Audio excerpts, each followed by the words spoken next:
Bismillahirrahmanirrahim. Alhamdulillah wassalatu wassalamu ala Rasulillah wa ala alihi wa sahbihi wa mawalah. Wala haula wala quwwata illa billahil azim. Ibu bapak sekalian yang insyaallah dirahmati Allah Subhanahu wa taala. Alhamdulillah berkat perjuangan para pahlawan kita. Dalamnya ada para ulama, para kiai berjuang untuk memerdekakan kita. Ada Imam Bonjol, Teguh Umar, Raden Patah, ada Sultan Hasanuddin, Sultan Tidore, Raja Banten. Semuanya berjuang memerdekakan kita dari penjajah.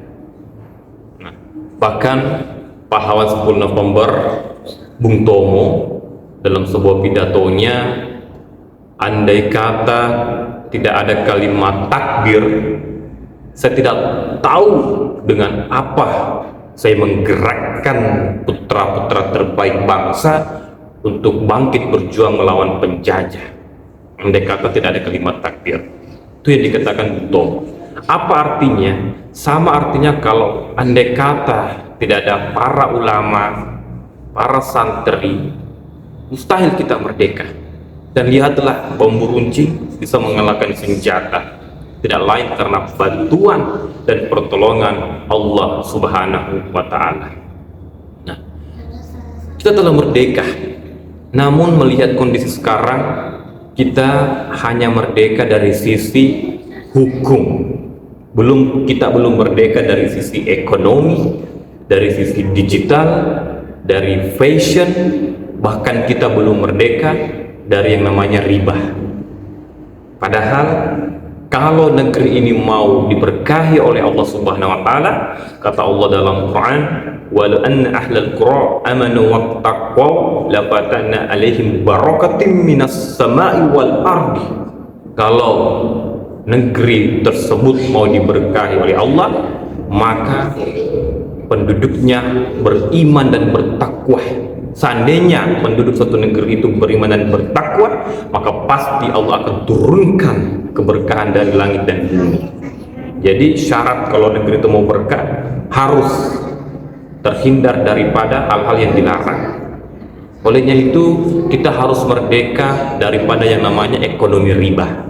Kita harus merdeka daripada sikap mau menang sendiri. Kita harus merdeka dari sikap hedonisme. Indonesia saat ini kita melihat bahwa dari sisi populasi kita bersyukur kita menjadi mayoritas, umat menjadi mayoritas. Muslim adalah 87% di Indonesia, dan tetangga kita non muslim cuma 30%, cuma 13%. Tapi sayangnya dari sisi populasi kita banyak, tapi ternyata dari sisi penguasaan ekonomi itu bisa berbanding terbalik, seperti piramida yang terbalik, di mana umat yang jumlahnya 80% lebih hanya menguasai 20% ekonomi, sedangkan non muslim tetangga kita, orang lain yang jumlahnya hanya tidak sampai 20%, itu bisa menguasai ekonomi sampai 80%. Atau dengan rinciannya, ekonomi kita itu 54% dikuasai oleh konglomerasi, 20% lebih oleh BUMN, 10% sektor formal, dan 8% sektor non formal. Nah, rata-rata konglomerasi ini mereka lah yang berada pada penduduk 13%, sedangkan kita umat cuma berada pada sektor formal dan non formal. Artinya kita meskipun populasinya banyak, tapi dari sisi ekonomi kita terbalik, berbanding terbalik. Nah, padahal kita harus kuat secara ekonomi. Mengapa? Penting sekali. Ada ungkapan, kalau kita bisa memegang ekonomi, maka kita bisa mengendalikan public opini, kita bisa mengendalikan media, bahkan ujung-ujungnya kita bisa memegang politik, kita bisa memegang kekuasaan. Dan nauzubillah, sangat berbahaya jikalau yang memegang ekonomi itu bukan umat, terus ujung-ujungnya dari yang pengusaha tadi menjadi penguasa. penguasa ini bukan umat, nauzubillah, bisa-bisa tercipta kebijakan yang tidak berpihak pada umat. Olehnya itu, sekali lagi, seorang muslim harus kuat secara ekonomi, harus kuat. Mengapa?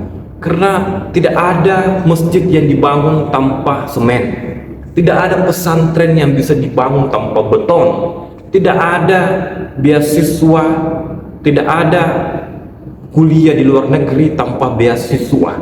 Jadi semua harus memiliki dasar ekonomi, kemapanan ekonomi, semua butuh dana. Nah, Islam harus bangkit secara ekonomi. Nah, bagaimana caranya? Caranya ada 3.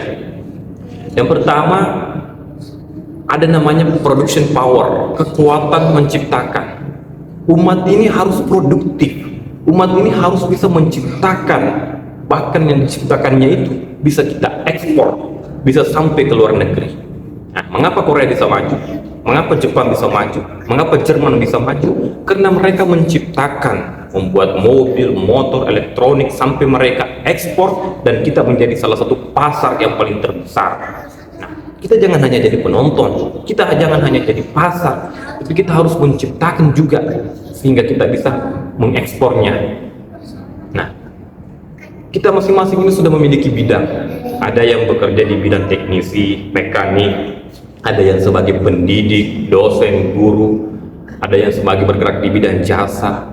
Nah, kita maksimalkan kemampuan kita, bekerja dengan baik, kemudian nanti semoga hasilnya itu kita bisa jual ke luar negeri, supaya hasilnya kita bisa ekspor. Inilah yang diajarkan, dicontohkan oleh Nabi. Ketika melakukan sesuatu, menekuni satu bidang, buatlah sesuatu itu dengan sesempurna mungkin, dengan sebaik mungkin. Itulah yang dicontohkan Nabi ketika Nabi menjadi panglima perang. Beliau menjadi panglima perang terbaik. Ketika beliau menjadi pebisnis, beliau menjadi pebisnis terbaik. Ketika beliau menjadi pendakwah, beliau menjadi pendakwah yang terbaik. Ini yang dicontohkan Nabi. Olehnya itu, buat sesuatu, misalnya kita buat nasi goreng, kita buat nugget yang bisa dia ekspor ke luar negeri. Kita menciptakan bagian teknisi, kita buat mobil, buat motor yang bisa diekspor ke luar negeri. Di bidang pengajar, kita menjadi pendidik yang baik, supaya kita bisa menciptakan, mencetak generasi-generasi hebat di masa depan. Nah, ini dari sisi produksi. Kawan, dari sisi buying power, kekuatan membeli. Masya Allah, Indonesia ini ada 280 juta penduduknya.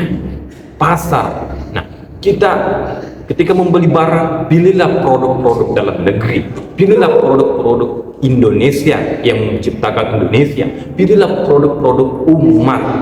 Tatkala antum, saudara-saudara sekalian, membeli barang yang bukan umat ciptakan, yang bukan dalam negeri, tapi antum membeli barang dari seseorang yang nanti malam dia suka main ke diskotik, dia main ke night club, maka antum akan diminta pertanggungjawaban atas apa yang antum beli tersebut.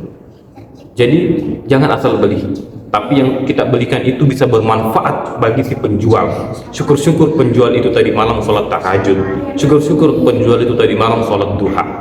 Jadi akan ada pertanggungjawaban. Olehnya itu, belilah pertama produk dalam negeri, belilah produk umat yang buat, insya Allah itu akan mendatangkan keberkahan. Kemudian yang ketiga, ada namanya voting power, memilih pemimpin. Pemimpin ini sangat perangnya luar biasa, karena dia penguasa. Olehnya itu, zalim kita kalau kita memilih pemimpin yang tidak berpihak sama umat, zalim kita kalau kita memilih pemimpin yang tidak berpihak pada golongan bawah, golongan kecil. Olehnya itu, jangan gara-gara disogok 100-200 ribu lalu kita memilih pemimpin, tapi kita harus memilih berdasarkan kapasitas, memilih yang beriman dan bertakwa kepada Allah Subhanahu wa Ta'ala. Nah, ibu bapak sekalian yang insya Allah dirahmati Allah Subhanahu wa Ta'ala, semoga ini bisa kita aplikasikan ke dalam hidup, bahwa kita menjadi umat yang berproduksi, produktif, kita menjadi umat yang memakai produk dalam negeri sendiri, kemudian kita memilih pemimpin-pemimpin yang baik.